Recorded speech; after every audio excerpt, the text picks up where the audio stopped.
네, 황현의 부동산 경제학의 이효종입니다. 첫 번째 영상에서 피드백을 많이 주셨는데, 첫 번째는 목소리가 너무 작으니까 좀 크게 해달라는 요청이 있으셨고요. 목소리가 원래 크지가 않아서.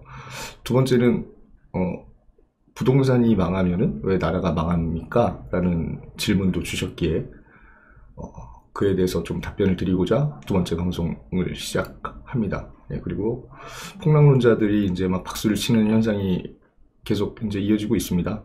마스크 없는 세상에 살고 싶은데 쉽지가 않네요. 뭐 그렇게 쉽게 빨리 끝나는 이 질병도 아니고 해서 어쨌든 총체적인 좀 내용을 가지고 방송을 좀 해볼까 합니다.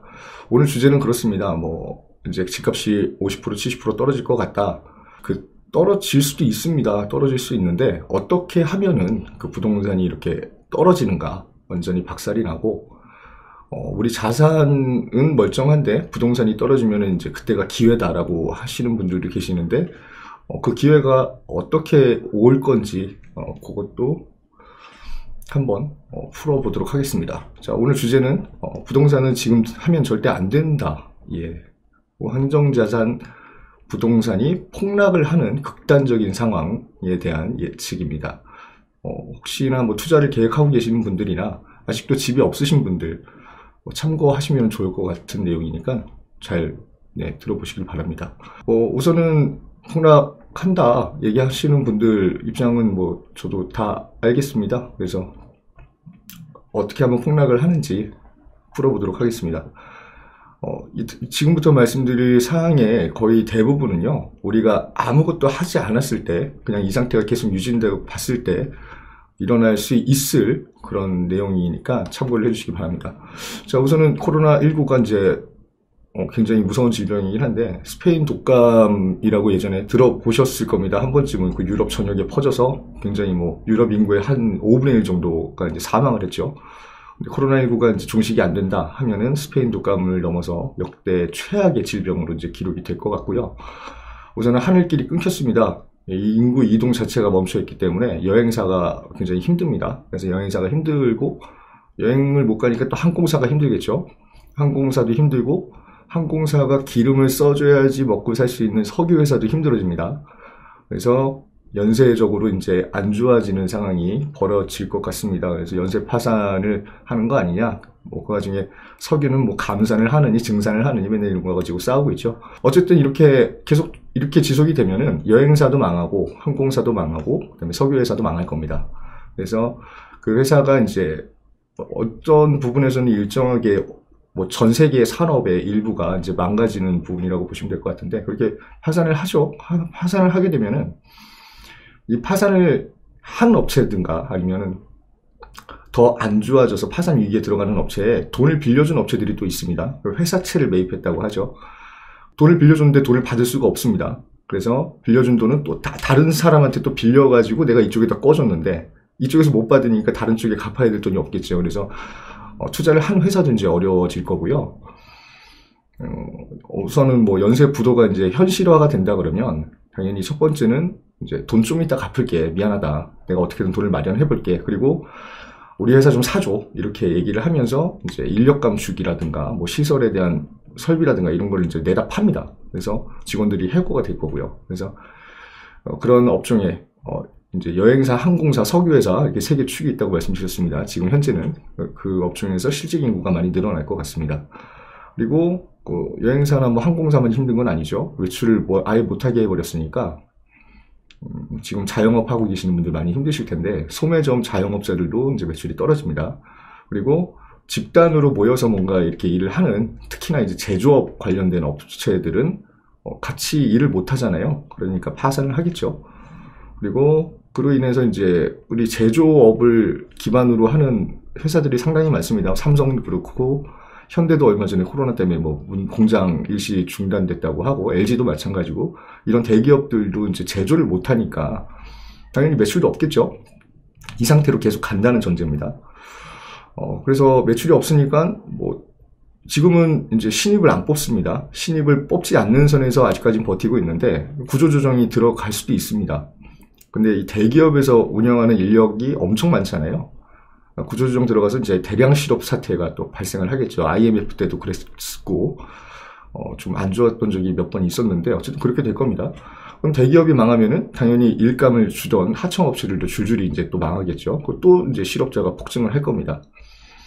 그러면은 우리나라 안에서 이제 제조돼서 판매를 하던 어떤 물건들이 이제 급감하겠죠. 그러니까 나라가 어떤 생산을 이렇게 지표가 있잖아요. 국내 생산 지표가 그걸 이제 GDP라고 하는데 생산량이 이제 급격하게 하락을 하니까 이 나라도 문제가 생기겠죠. 왜냐하면 세금 문제도 있을 거고 그다음에 실업률이 높아지기 때문에 이제 고용 부분에서 굉장히 큰 타격이 있을 거고요. 그리고 회사에다가 빌려준 나라에서 회사에다가 빌려준 돈도 회수가 어려워질 겁니다. 그럼 또 나라는 회사에다 돈을 빌려줄 때 순수하게 우리나라 돈으로 빌려주진 않잖아요. 또 외국에서 꼬은 돈도 있을 겁니다. 그 돈을 또 못 갚게 되겠죠. 그래서 국내 회사채에다가 빌려줬던 이 국채를 이용해서 빌려줬던 비용도 이제 나라 빚이 되겠죠. 그래서 안 좋아질 겁니다. 회사채를 결국 못 막은 대기업들은 이제 구조조정이고 뭐고 다 했는데도 안 되니까 부도가 날 겁니다. 그래서 나라에서는 또 이제 돈을 추가로 찍어내면서까지 대기업을 살리려고 이제 산소호흡기를 달아줄 것으로 보입니다. 그렇게 되면 나라 빚이 점점 늘어나니까 우리나라라는 이 존재가 신용도가 낮아지는 거죠. 돈을 계속 빌려주는데 돈을 갚을 여력이 안 되는 것 같습니다. 그러니까 국가 신용도가 하락을 할 겁니다. 그러면 나라 빚은 이제 기하급수적으로 늘어날 거고 우리나라가 원화를 계속해서 한국은행에서 찍어내겠다고 했는데 그 원화 가치가 점점 낮아지겠죠. 왜냐하면 나라를 못 믿으니까 그 나라에서 찍어낸 돈도 큰 의미가 없어지는 현상이 발생을 할 겁니다. 근데 이게 미국에서도 지금 무제한 양적 완화라 그래가지고 달러를 계속해서 찍어내면서 기업을 살리겠다, 우선 시장을 살리겠다라고 지금 했는데 우리나라도 똑같이 발표를 했습니다. 그래서 돈도 이제 많이 찍어낼 거다, 무너지는 일은 없다라고 했는데 근데 달러랑 다른 게 있죠. 달러는 이제 전 세계에서 통용되는 기축 통화입니다. 어느 나라, 뭐 세계 어느 나라에 가도 달러를 이용해서 뭔가 물건을 살 수 있고 교환을 할 수가 있는데 이제 원화 가치는 그렇지 않죠. 우리가 갖고 있는 이 원화는 국내에서만 통용이 되고 해외 가서는 실제로 써보신 분들은 아실 겁니다. 그렇게 큰 가치가 없는데 더 원화 가치가 떨어질 겁니다. 왜냐하면 달러에 뭐 발맞춰서 찍어낸다 하더라도 우리나라 돈은 해외에서 별로 쓸모가 없기 때문에 아무리 많이 찍어낸다고 한들 뭐 그런 건 없겠죠. 내수 시장에 우선은 이제 집중이 될 거니까. 그리고 돈을 또 이제 계속 찍어내게 되면은 상대적으로 돈의 가치가 어떤 물건을 살 때 그 교환되는 가치로서의 역할이 상당히 이제 줄어들 것으로 보입니다. 그래서 돈의 가치가 점점 떨어질 겁니다. 그리고 앞서 말씀드렸던 이제 그렇게 되면은 실직자가 많이 늘어난다고 했잖아요. 그 사람들의 부채가 이제 첫 번째로 증가를 하게 되는데 이제 매달 내던 이자를 실직을 했으니까 못 내잖아요. 그래서 순차적으로 이제 파산 신청을 하겠죠. 그리고 파산 신청은 이제 뭐 저소득층에만 일어나는 현상이 아니고 그렇게 되면은 이제 대기업 다니던 임원들도 뭐 구조조정 당해가지고 잘렸는데 뭐 당장 일자리도 없고 그 사람들도 또 실직을 하게 되니까 또 부채가 증가를 할 겁니다. 가진 자산을 이제 많다 그러면 그걸 팔면서 어떻게 당분간은 버틸 수 있겠지만 뭐 어디 일자리가 없고 지금 뭐 완전히 경기가 바닥을 치고 길바닥에 실업자들이 막 돌아다니고 노숙자 또 지난번처럼 생기고 하는데 뭐 집을 갖다가 판다고 해서 당분간은 살 수 있겠지만 버틸 여력이 얼마나 남아있을지는 아무도 모르는 거겠죠. 그래서 또 실직한 중산층들도 이제 파산 절차를 밟을 거고 그렇게 되면 이제 우리나라의 10%, 상위 10%를 차지하고 있는 부자들은 어떻게 할까요? 뭐 우리나라에 있는 집들을 팔고 빨리 돈으로 바꾼 다음에 그걸 갖다가 이제 달러로 바꾸든가 금으로 바꾸든가 안전자산으로 바꾸려고 하겠죠. 그래서 지금 현재 이제 금값도 많이 올라갔고 환율도 굉장히 많이 올라갔다가 조금 조정 들어간 단계라고 보시면 됩니다. 그렇게 되면 우선은 저소득층이 살던 집, 혹시나 자가주택을 보유하고 있는 사람들이라고 하면 혹은 뭐 내가 운영하고 있던 업체, 상가 그런 것들이 저당을 잡혀서 대출을 받은 사람들 같은 경우는 경매건으로 출연을 많이 할 겁니다. 그리고 경매를 붙여서 뭐 매각이 된다고 해도 그 낙찰률이 높을까요? 굉장히 낮아지겠죠. 그래서 저소득층에 은행에서 돈을 빌려줬는데 그걸 담보를 잡아서 경매에 붙였더니 내가 빌려준 원금도 못 이렇게 회수가 안 되는 그런 상황이 발생을 할 겁니다. 경매 물건은 뭐 동시다발적으로 쏟아지겠죠. 그리고 매수세는 완전히 끊겼기 때문에 부자들은 현금을 바꾸고 이제 집을 팔고 나가는 입장이고요. 그러니까 부동산 시장이 박살이 날 겁니다. 금매가 쏟아질 겁니다. 아마 30%, 50% 그때 이제 가서 그렇게 되겠죠. 그럼 이제 매수자가 점점 이제 힘이 세지는, 돈이 있다고 한다면, 내가 현금을 가지고 있다고 한다면 부동산 시장에서 막 쓸어 담는, 그런 쓸어 담을 수 있는 여건이 되는 그런 시장이 도래가 될 겁니다. 그 은행 좀 전에 말씀드렸잖아요. 대출은 당연히 은행도 나라 돈을 빌려가지고 돈을 이제 풀어내면서 유통을 하는 업체인데, 내가 빌려준 돈을 나라에다 이제 갚아야 되잖아요. 다른 기업에다도 갚아야 되고. 근데 좀 전에 말씀드렸지만 경매 물건 붙여가지고 내 원금도 회수가 안 되는데 갚을 돈이 없습니다. 그리고 이제 빚쟁이들이 돈 찾으러 오는 시간은 가까워지겠죠. 나라에서 뭐 보조를 얼마만큼 해줄지 모르겠지만 결국에는 IMF 때 똑같은 현상이 일어났었습니다. 그 은행이 몇 군데가 팔려나갔습니다. 망했습니다. 그래서 회사채 만기 시점에 보유하고 있는 달러가 부족하게 되니까 파산 신청을 할 겁니다. 시중은행이 파산을 하면은 국채도, 그러니까 나라 빚도 은행에 빌려준 빚을 못 받으니까요. 힘들어지겠죠. 다시 이제 나라가 또 이제 돈을 또 찍어내야 되는데, 이제 그렇게 되면은 은행이 망했으니까 이제 은행을 갖다가 팔아야 됩니다. 나라에서 돈 빌려준 걸 회수하려면. 그래서 외국계 기업에다가 스탠다드 차타드라든지 뭐 이렇게 인수합병도 많이 했고요. 그때 시티은행도 들어왔었고요. 그래서 팔 건데 외국계 기업에서 봤을 때 우리나라 기업의 가치가 완전히 떨어져 있는 상황이기 때문에 또 사진 않겠죠. 그렇게 쉽게. 그래서 뭐 그 시중은행, 그러니까 저축은행부터 흔들리기 시작하는데, 뭐 굉장히 담보 높게 설정해주고 대출 많이 해주는 은행부터 파산을 할 겁니다. 그래서 은행이 파산을 하고 이제 그 은행에다 또 중간에 돈을 빌려줬던 또 메이저 은행들도 타격이 있으니까 또 파산 위협까지 갈 거고요. 굉장히 우울한 얘기입니다. 네, 이렇게 폭락론자들에 따르면 이제 이렇게 될 겁니다. 네, 그래서 더 심해지면 이제 전 세계가 뭐 아무것도 안 하고 있다라는 전제하라고 말씀드렸잖아요. 백신도 안 만들고 뭐 그냥 어떤 경기부양책도 없고 뭐 대책도 없이 그냥 이렇게 흘러가면은 전 세계가 다 망가집니다, 결국에. 그래서 결국에는 살아남는 몇몇 나라들은 이제 미국이나 뭐 EU 중심의, 유럽 연합이죠, 중심의 어떤 큰 독일이나 뭐 그런 나라들은 살아남겠죠.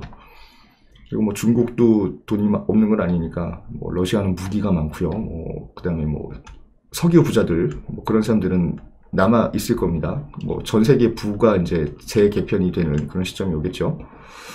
우리나라는 이제 수중에 남은 게 아무것도 없습니다. 그렇게 되면은 나라에서 만들어내는 것도 없고, 나라에 돈도 없고, 우리나라 원화만 계속해서 발행을 하면서, 우리나라 뭐 자산을 팔 것도 없잖아요. 그러니까 뭐 부동산이 그때 가서는 이제 50% 해도 안 팔리겠죠. 30% 해도 안 팔리고, 뭐 그냥 가치가 다 떨어진 거니까.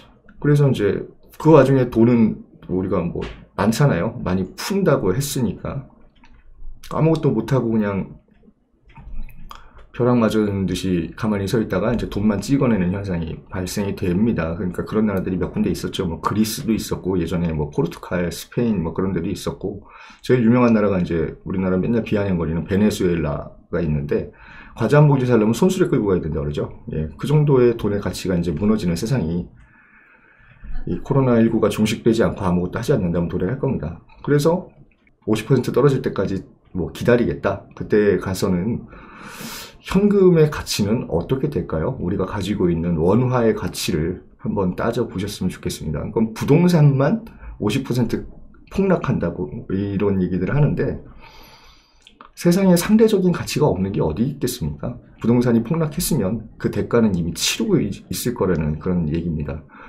가계 경제가 다 무너지고 나서 부실 막 엄청나고 자살하는 사람 속출하고 하는데, 그렇게 되면 부동산 가격 50%까지 떨어질 겁니다.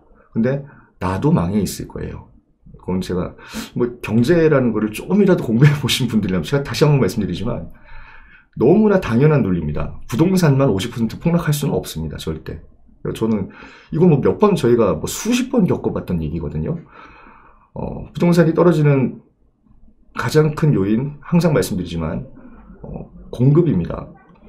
공급책은 전혀 지금 예고도 안 돼 있고 공급할 마음도 없고 뭐 그런 상황이고, 수요층 뭐 줄어들고 있다고 하는데, 수요층은 우리가 서울 부동산만 봐도요, 전국에 있는 사람들이 다 서울 와서 살고 싶어 합니다. 안 그러신 분들 간혹가다 계시겠지만요.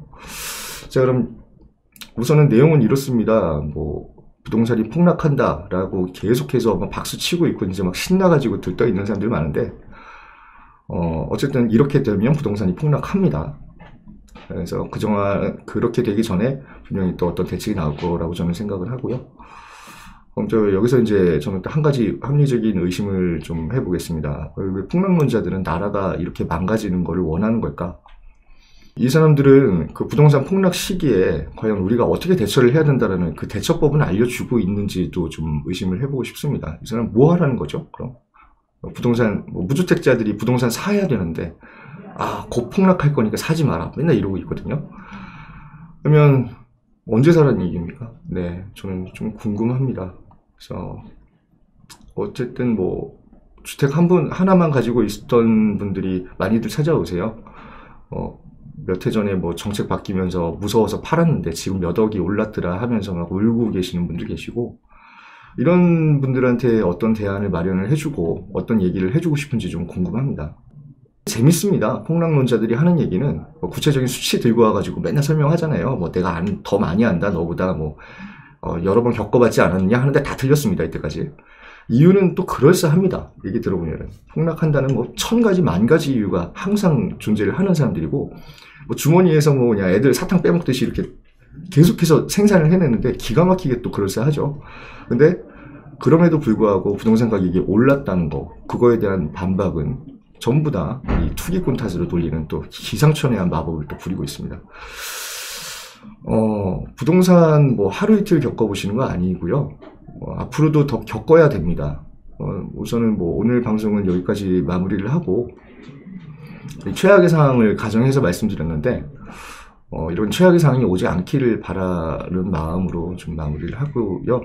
다음 시간에서는 곧 이제 영상을 또 찍을 텐데, 그럼 왜 부동산은 이 코로나가 종식되고 경제 상황이 좋아지면 또 다시 올라갈 수밖에 없는지에 대해서 말씀드리는 시간 갖도록 하겠습니다. 이번 내용도 댓글 많이 좀 남겨주셨으면 좋겠고, 제가 또 하나하나 읽어보고 합리적으로 또 답변해드리는 시간 갖도록 하겠습니다. 감사합니다.